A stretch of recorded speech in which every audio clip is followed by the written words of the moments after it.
Oke, kelihatan nggak screen saya kelihatan ya? Oke, jadi ini beberapa CV saya, seperti tadi dibilang ini, saya sengaja masukin karena sekedar untuk meyakinkan para peserta bahwa kurang lebih saya tahu apa yang saya omongin lah, karena udah beberapa kali fase wawancara. Setiap wawancara berbeda, tapi kurang lebih intinya sama, kurang lebih ya, intinya sama. Ini artikel-artikel saya, ini sengaja saya munculkan juga soalnya biasanya lumayan buat khususnya teman-teman yang S3 ya, buat nanti di bagiannya ada namanya strateginya kartu as ya. Oke, pertama langsung aja saya mau sampaikan, ini agak membingungkan ya karena saya kayak ngomong sendiri nih, tapi nggak apa-apa lah, nanti ini saya materi dulu. Jadi pertama kita harus tahu metode interviewnya apa. Untuk LPDP ini, saya pikir karena COVID ya, pandemi COVID.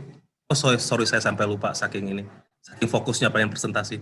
Semoga teman-teman semua sehat-sehat ya, sampai waktu wawancara sehat-sehat terus, keluarga juga sehat-sehat, jangan ada pikiran yang terganggu karena kesehatan keluarga atau keadaan-keadaan yang tidak baik ya.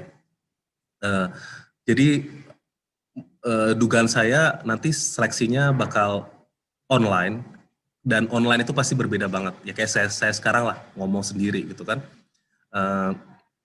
karena kalau offline itu kayak jabat tangan, hal-hal gimmick jabat tangan, gestur, eye contact, itu perlu dipersiapkan, menurut saya perlu dipersiapkan. Tapi kalau online juga perlu dipersiapkan, jadi kita lihatlah nanti perkembangannya gimana. Waktu wawancara anggaplah 15-30 menit. Oh ya, saya mau share dulu sedikit. Situasi saya wawancara dulu agak barbar ya. Saya ingat banget, saya tuh wawancaranya di kampus TAN. Itu yang saya lupa gedung apa yang ada lapangan basketnya lah. Itu dijembreng semua. Jadi saya tuh kalau saya memicingkan telinga saya sedikit aja, saya bisa dengar apa yang sebelah kiri sebelah kanan saya bilang. Jadi wawancaranya itu tidak senyaman di dalam satu ruangan. Nah, nanti pasti akan berbeda situasinya dengan wawancara online. Terus jumlah pewawancara biasanya ada 3 ya, akademisi, psikolog, sama 1 dari BAIS. BAIS ini sejak Veronica Koman ya. Dia bikin nih Veronica Koman ini. Satu kampus lagi sama saya. Terus kedua, pointer saya, interview selalu subjektif. Selalu subjektif, jadi teman-teman harus ingat, ini penting karena kita pikir interview itu objektif gitu, enggak. Interview itu selalu subjektif. Jadi kasarnya nih ya, parfum yang apa teman-teman pakai, terusnya misalnya kalau cewek make upnya terlalu menor atau apa, itu sedikit banyak bisa mempengaruhi penilaian interviewer. Terus seperti tadi saya bilang, online interview pasti sangat berbeda, jadi kita biasakan aja online interview, latihan. Oke, strategi yang pertama latihan. Jadi orang bisa ngomong banyak hal, tapi menurut saya interview itu perlu latihan. Saya dulu paling berat, tanda kutip ya, paling berat saya latihan itu dulu pas AS. Saya ingat banget tuh dulu saya sempatkan latihan bersama teman-teman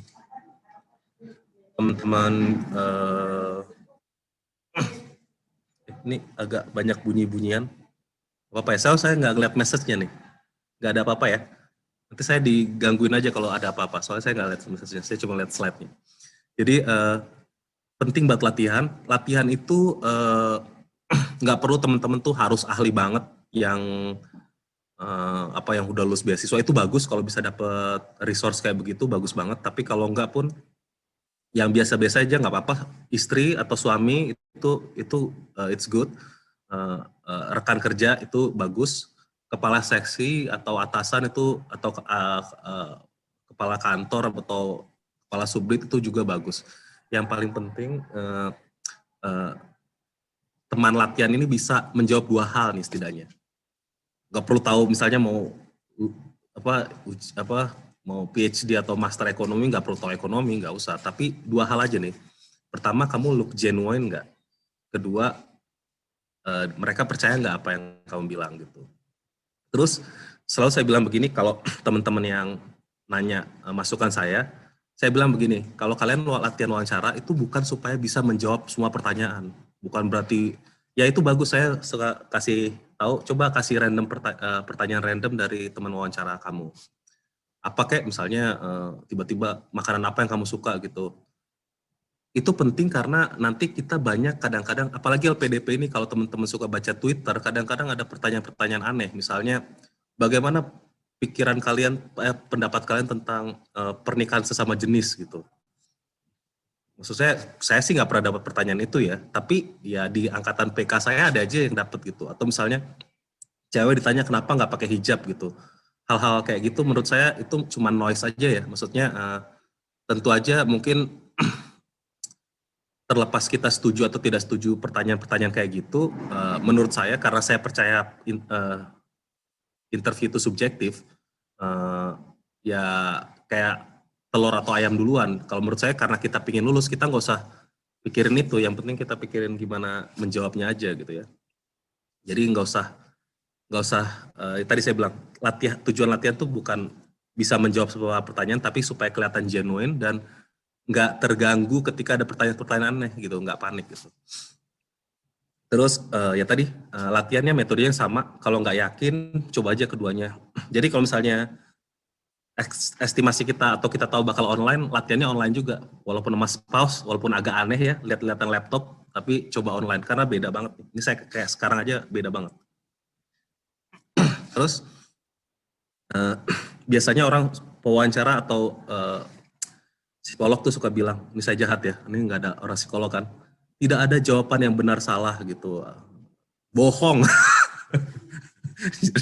jadi tentu aja ada jawaban yang benar dan salah, walaupun itu maksudnya benar dan salah menurut interviewernya. Jadi kita harus tahu apa yang dia inginkan.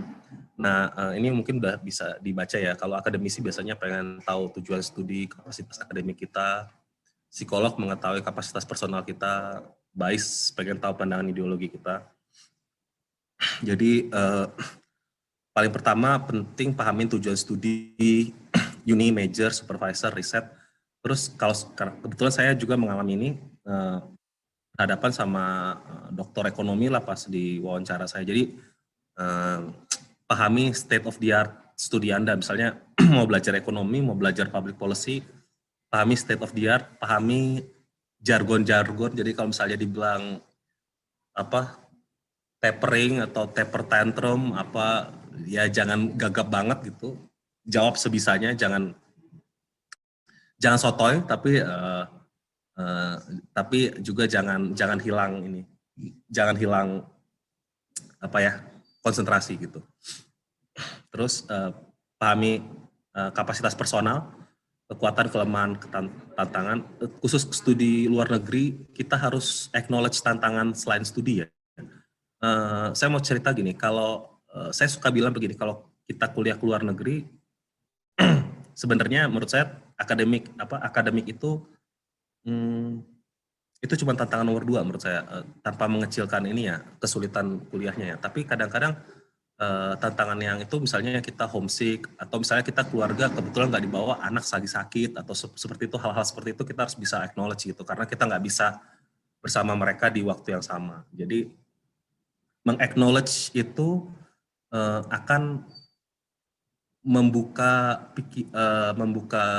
interviewer psikolog ini bahwa kita tahu gitu, bahwa kita akan menghadapi itu dibanding sekedar kata-kata positif aja gitu. Terus memahami pentingnya landasan negara, NKRI, Pancasila, UUD 45. Kita semua bisa punya pandangan banyak tentang landasan negara ini gitu ya. Yang saya mau bilang, kalau saran saya jangan kelihatan membeo gitu. Misalnya NKRI itu final Pak, Pancasila final. Saya ditanya kayak gitu, jujur saya 2 kali ditanya kayak begitu di interview LO pas acara di World Bank di Bali. Terusnya interview ini saya dua-duanya pakai bais. Jawaban saya sih begini, ini nggak usah ditiru ya, tapi maksud saya gini, ditanya final atau enggak, relevan atau enggak, saya bilangnya Ya Pancasila relevan Pak, tapi bukan berarti tidak bisa dipertanyakan, justru harus sering dipertanyakan dan dijawab ulang gitu dan dijelaskan ulang. Jadi give your take on it, maksudnya kalau Anda punya pendapat pribadi, supaya kelihatan genuine dan bukan membeo ya, bukan membawa final Pak, bagus, hebat, luar biasa gitu, ya itu takutnya nggak kelihatan genuine gitu, takutnya nggak kelihatan mungkin kamu punya pendapat sendiri, tapi be considerate juga, nggak mungkin orang bias bilang, wah menurut saya Pak, ini lebih baik kita kayak federal di Amerika, wah itu kayak ini kayaknya jangan lah ya kalau ini kita ngobrol ini aja di kantin aja kayak gitu ya. Terus pertanyaan-pertanyaan umum, sebenarnya pertanyaan beasiswa itu banyak banget ya. Saya bisa nanti kalau misal teman-teman mau japri nanti saya bisa ada kasih buku pertanyaan scholarship lah banyak banget. Tapi menurut saya 5 pertanyaan ini yang paling penting ya. Tell me about yourself, biasanya itu pertama ya. Ceritakan tentang diri Anda gitu. Terus kenapa pilih studi ini, kenapa pilih major ini, kenapa pilih riset ini, ya pokoknya itulah tentang studi. Yaitu terusnya kemudian weakness and strength, kemudian kontribusi, kemudian ya karena orang bias, NKRI, Pancasila, sesama jenis gitu kayak itulah, seks bebas apalah entah apalah ditanya mereka gitu kan. Jadi kalian siap-siap aja surprise gitu kalau misalnya tanya mereka. Pointer saya ya, paling pertama ini kebiasaan jelek kita sebagai orang Indonesia, suka lupa pertanyaannya. Yang pertama jawab pertanyaannya. Kalau kenapa berarti jawabnya karena gitu. Jangan jelasin saya dilahirkan Pak dari keluarga ini, kalau ini quick terusnya kalau bagaimana jelasin langkah-langkahnya, pertama Pak, kedua Pak, selanjutnya gitu. Kalau apa berarti di list dan elaborate gitu. Jadi kalau kita bahasa Indonesia nggak begitu sulit lah, begitu juga bahasa Inggris ya kan. Tadi maksudnya saya bilang tadi kalau what jawabnya apa gitu. Kalau misalnya why jawabnya because gitu. Nah ini intuisi apa? Intuisi. Saya mau kasih tahu intuisinya ya, intuisi ke teman-teman. Kalau kita interviewer dan kita mewawancara 100 atau 200 orang, kira-kira kita ingat nggak sih siapa yang kita wawancara gitu? Saya jawab aja ya, saya bingung juga nih. Saya jawab sendiri, ngomong sendiri, jawab sendiri. Kalau ya most likely kita nggak inget kan. Jadi saya tuh selalu bilang seperti ini. Ketika selesai wawancara, kita tuh udah punya nilai. Nggak mungkin nanti mereka berdebat, oh saya inget tuh yang nomor 234 itu kayaknya menarik. Menurut saya nggak kayak gitu cara kerjanya. Begitu Anda selesai wawancara, udah dimasukin tuh nilai Anda. Karena nggak mungkin lagi, bahkan mungkin apalagi pas zaman saya ya yang wawancaranya barbar gitu, nggak mungkin dia akan balik lagi, oh kayaknya tadi deh yang kedua orang itu menarik deh. Kayaknya nggak kayak gitu. Biasanya dia punya jeda waktu sekitar 15 menit sebelum kandidat yang berikutnya datang. Disitulah mungkin mereka diskusi. Tapi habis itu udah, nilai Anda udah final. Habis itu tinggal di ranking aja. Makanya itu yang saya bilang pentingnya menjawab pertanyaannya. Jadi kalau kalian mau kasih bumbu-bumbu jawaban, itu di belakang aja. Tapi pertanyaannya kenapa, jawab karena. Bagaimana, jawab, oh begini. Mau kalian elaborasi, terserah. Tapi jawab pertanyaannya. Jangan lupa jawab pertanyaan. Jangan saya tinggal di Papua dulu Pak, jadi saya sangat, enggak. jangan terlalu drama. Oke. Terus ini simpel tapi kadang-kadang sangat berpengaruh. Pertama, jangan terlambat. Kedua, jangan begadang. Ketiga, jangan lapar. Nah, buat saya ini penting. Keempat, jangan salah kostum. Kita nggak tahu nih walaupun online ya, kostumnya gimana. Terusnya kelima nih, jangan belagu. Belagu ini saya gimana ya bilangnya? Karena saya banyak beberapa kali interview, saya mau kasih garis aja antara, ya gampangnya deh, AAS sama LPDP itu beda banget. Kalau AAS tuh suka orang yang bragging themselves, bukan bragging ya, apa ya Mbak? Gitu kalau kita menonjolkan prestasi kita explicitly. Tapi kalau LPDP ini biasanya suka kita selain menonjolkan kita harus elaborate pihak-pihak lain. Misalnya kerjasama dengan pihak ini memungkinkan saya begini. Jadi kita jangan take all for ourselves gitu loh. Itu ya kurang lebih ya. Nanti silahkan ditanyakan. Mudah-mudahan saya jelas. Terus saya jangan panik kalau ada pertanyaan aneh. Saya di PK saya kadang-kadang saya juga, masa sih di Twitter itu ada pertanyaan itu, ternyata memang bener ada kayak gitu. Kayak cewek masih muda dikit, cakep dikit ditanya kenapa belum nikah. Terus kenapa gitu. Aduh, tapi ya udahlah gitu kan. Kita kan pengen lulus ya. Nanti kita bicara ini sistem nanti aja lah. Tapi kita lulus dulu. Terusnya nah ini sikap mental penting nih. Jadi saya mau bilang gini, kalau misalnya memasuki semua beasiswa ya, itu menurut saya kita cuman sedikit di atas atau sedikit di bawah rata-rata aja. Jadi kalau misalnya kita lulus, berarti rata-rata kita di atas rata-rata yang daftar. Kalau kita tidak lulus, kita sedikit di atas rata-rata yang daftar. Jadi jangan terlalu berkecil hati, juga jangan terlalu sombong kalau udah dapet gitu. Biasa-biasa aja gitu. Jadi relax saja ketika memasuki, karena tadi saya bilang, kita nggak mungkin dipertimbangkan ulang. Saking banyak yang daftar ini, kita nggak mungkin dipertimbangkan ulang. Nilainya sudah ada setelah kita selesai wawancara. Selesai 30 menit ini udah ada nilai Anda. Nanti tinggal di jembreng aja, udah dilihat siapa yang rata-rata, siapa yang di atas, siapa yang di bawah. Udah gitu aja. Terus tunjukin kartu as kalau ada kesempatan dan hubungannya. Jujur aja dulu, ini side story aja ya, saya juga agak mepet ikut beasiswanya karena istri saya kan mau master ya. Jadi saya berusaha lah biar berangkatnya bareng. Nah, itu kebetulan saya intinya karena udah sampai tahap wawancara, saya berusaha banget supaya lulus. Nah itu memang saya bawa tuh buku, misalnya saya punya beberapa lah milestone di pekerjaan saya, itu saya bawa memang. Saya bawa daftarnya, saya bawa misalnya ada buku, saya bikin buku sama Direktorat PKN, saya pernah ikut di tentang dana desa, saya juga bawa bukunya. Jadi intinya kalau ada plakat-plakat atau apa gitu yang bisa teman-teman bawa untuk meyakinkan, itu dibawa aja. Dan itu bukan hanya sebatas pekerjaan akademik ya. Dua hal itu penting, tapi kalau misalnya teman-teman juga punya proyek sosial, misalnya teman-teman tuh terlibat di apa gitu, misalnya saya nggak tahu deh, misalnya teman-teman punya proyek untuk bantuin mungkin anak yayasan anak autis atau apalah, itu biasanya teman-teman bisa menang kayak gitu, bisa jadi kartu as teman-teman.